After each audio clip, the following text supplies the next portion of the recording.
to Marquis Medical Talks. Personal injury, leaders in Alabama medical.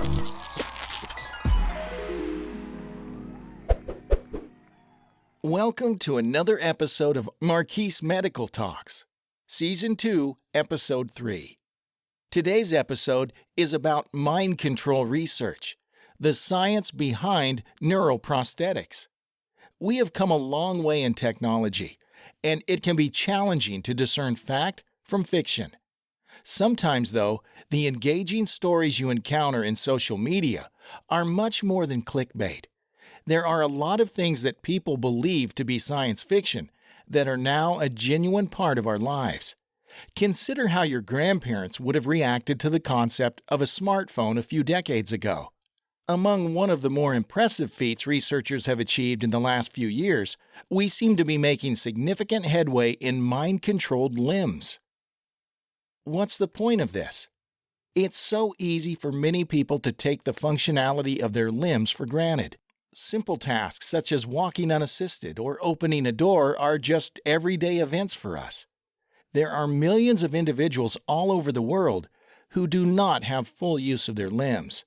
Whether it was due to congenital disabilities, disease, or accident, their inability to use all of their motor control can be extensively limiting. While there have been solutions for centuries, traditional prosthetics are not a perfect substitute for a functioning limb.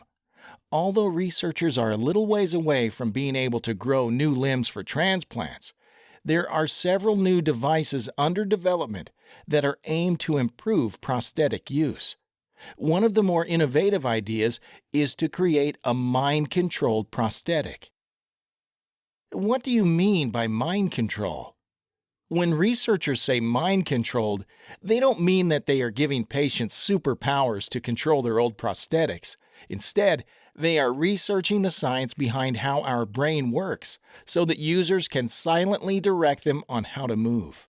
Nearly every bodily function, both deliberate and involuntary, happens because of your brain. Your brain communicates with the rest of your body by sending signals through nerve cells around the body.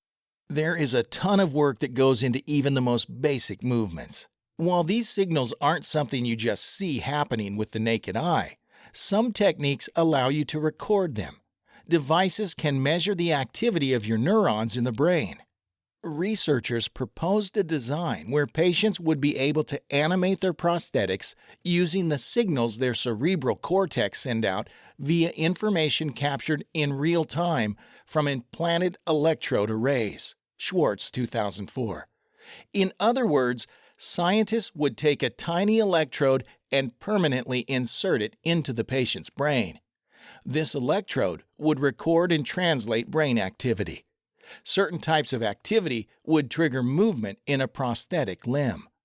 While this does involve some training and rehabilitation, theoretically, patients would eventually be able to move their limbs with little effort at all.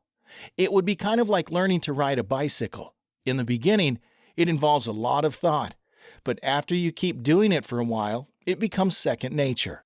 Further research has gone into the field where scientists continue to try to optimize and test the limits of this potential technology. The point of these advancements is to help those feel closer to the rest of society. Do you need to be tech-savvy? Bionic technology can sound a little overwhelming, especially for those who are not very experienced with tech. The concept of trying out such cyborg technology can also be overwhelming or even off-putting to specific individuals.